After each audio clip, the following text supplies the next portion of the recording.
రసమే బాలకిషన్ అన్న, రవిశంకర్ అన్న, మాజీ ఎమ్మెల్సీ నారదాసు లచ్చన్న, సుడా చైర్మన్ గారు, మా మాజీ సుడా చైర్మన్ గారు, మా జిల్లా అధ్యక్షులు మరియు మా జిల్లాకు సంబంధించిన ముఖ్య నాయకులు అందరం కూడా ఇవాళ కేసీఆర్ గారి నాయకత్వంలో కలెక్టర్ గారిని కలవడం జరిగింది.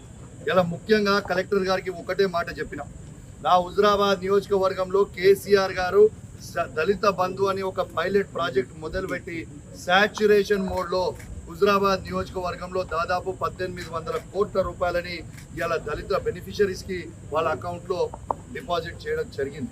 దాంట్లో దాదాపు 13,000 మందికి ఆల్రెడీ వచ్చేసినాయి. ఇంకో 5,000 మందికి 5,000 కుటుంబాలకి వాళ్ళకి డబ్బులు ఆల్రెడీ వాళ్ళ అకౌంట్లో ఉన్న వీళ్ళు ఫ్రీజ్ చేసి పెడతా ఉన్నారు. మీరు దయచేసి వెంటనే ఆ డబ్బుల్ని రిలీజ్ చేయాలి అని చెప్పి నేను ఇవాళ కలెక్టర్ గారికి రిప్రజెంటేషన్ ఇవ్వడం జరిగింది. అనేకసారి అసెంబ్లీలో కూడా అడగడం జరిగింది. దాంతోపాటు ఖచ్చితంగా కలెక్టర్ గారు చేస్తామని చెప్పబట్టి దాదాపు 18 నెలలు అవుతా ఉంది. మరి ఇప్పుడు చేస్తారేమో అని నేను విజ్ఞప్తి చేస్తా ఉన్నాను. పాప మా పేద దళితులతో పాటు నాతో పాటు మేము రోడ్లు ఎక్కితే ఈ ప్రభుత్వం దళితుల మీద కేసులు పెట్టింది కూడా మరొకసారి మీ అందరికి కూడా గుర్తు చేస్తా ఉన్నాను. పేద దళిత మహిళల మీద కూడా కేసు పెట్టింది అని కూడా చెప్తా ఉన్నాము. కలెక్టర్ గారికి ఆ కేసులు కూడా ఖచ్చితంగా తీసేయాలని మేము కలెక్టర్ గారిని రిక్వెస్ట్ చేయడం జరిగింది. అన్నిటికంటే ముఖ్యం ఇప్పుడు మీ అందరికి కూడా చెప్తున్నా, ఇది చాలా చాలా ఇంపార్టెంట్ అయిన విషయం. ఈ రాష్ట్రంలో జరుగుతున్న అవినీతి మరొక భారీ స్కామ్, ఇంద్రమ్మ ఇళ్లలో ఈ తెలంగాణ రాష్ట్రంలో భారీ స్కామ్ జరుగుతూ ఉంది. ఖచ్చితంగా దీని మీద ఎంక్వైరీ అయ్యాలి అని నేను డిమాండ్ చేస్తా ఉన్నాను. ఎందుకు చెప్తున్నా అంటే ఇలా ఒక్క ఇల్లు తీసుకోవాలంటే ఒక్క ఇల్లు శాంక్షన్ చేస్తే 50,000 రూపాయల లంచాలు మరి తీసుకుంటున్నారు. ఇది ఏ కాంగ్రెస్ నాయకుడు తీసుకుంటుండో ఖచ్చితంగా దాని మీద ఎంక్వైరీ జరగాలని చెప్పి నేను డిమాండ్ చేస్తాను.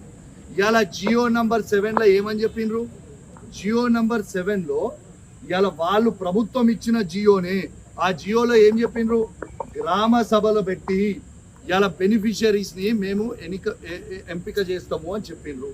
మరి ఇలా గ్రామ సభ, నేను ఉదాహరణ చెప్తున్నా, నా నియోజకవర్గమే చెప్తా ఉన్నాను. 107 గ్రామ పంచాయతీలున్నాయి, 60 వార్డులు ఉన్నాయి. నేను సవాల్ విసురుతున్నా, ఛాలెంజ్ కడతా ఉన్నా.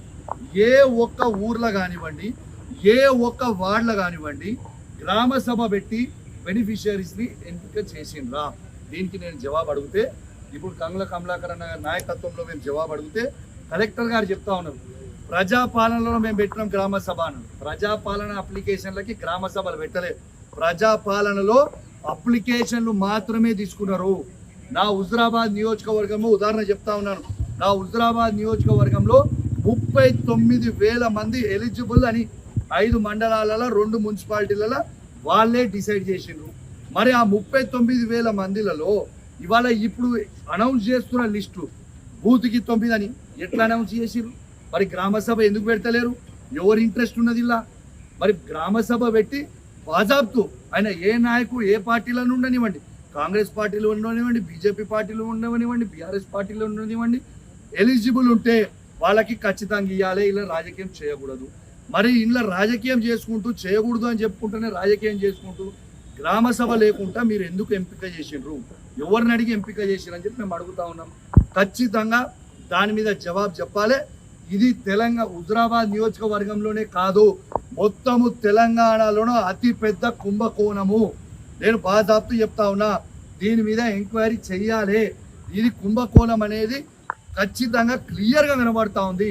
మీరు ఎలిజిబుల్, ఇప్పుడు వాళ్ళు బోర్డు మీద పెట్టిన లిస్టు ఉన్న వాళ్ళని పోయి అడగండి. ఇలా వాళ్ళ దగ్గర డబ్బులు 50,000 రూపాయలు ఒక్కొక్కరి దగ్గర తీసుకున్నారా తీసుకెళ్ళా అనేది వాళ్ళని అడగండి. ఖచ్చితంగా ఇది భారీ కుంభకోణం, పెద్ద స్కాము. దీని మీద ఖచ్చితంగా రెస్పాండ్ కావాలి. మళ్ళీ నేను అడుగుతా ఉన్న కమలాకర్ అన్న గారు చెప్పినట్టు, మరి అసలు కమలాకర్ అన్న గారు జిల్లా మంత్రిగా ఉన్నప్పుడు కేసీఆర్ గారి నాయకత్వంలో అసలు నెలకి ప్రతి డిపార్ట్మెంట్లో రివ్యూ మీటింగ్ పెట్టేది. ఎమ్మెల్యేలతోని, కౌన్సిలర్లతోని, చైర్మన్లతోని ప్రతి దగ్గర పెట్టేది. అసలు ఇప్పటిదాకా 18 నెలలు అయితే ఒక్క రివ్యూ మీటింగ్ పెట్టరా అండి? నాకు అర్థం కాదు. ఎవరికి చెప్పుకోవాలండి? జిల్లా ఇన్ఛార్జ్ మంత్రి గారేమో పోయి ఎక్కడో హైదరాబాద్లో అనుకుంటారు. కనీసం ఇక్కడికి వచ్చి రివ్యూ మీటింగ్ పెట్టకపోతే ప్రజల సమస్యలు ఎట్లా చెప్పాలి? ఇప్పుడు ఉదాహరణ చెప్తా ఉన్నాను, ఎంత దారుణం అంటే పరిస్థితి మీకు చెప్తా ఉన్నాను.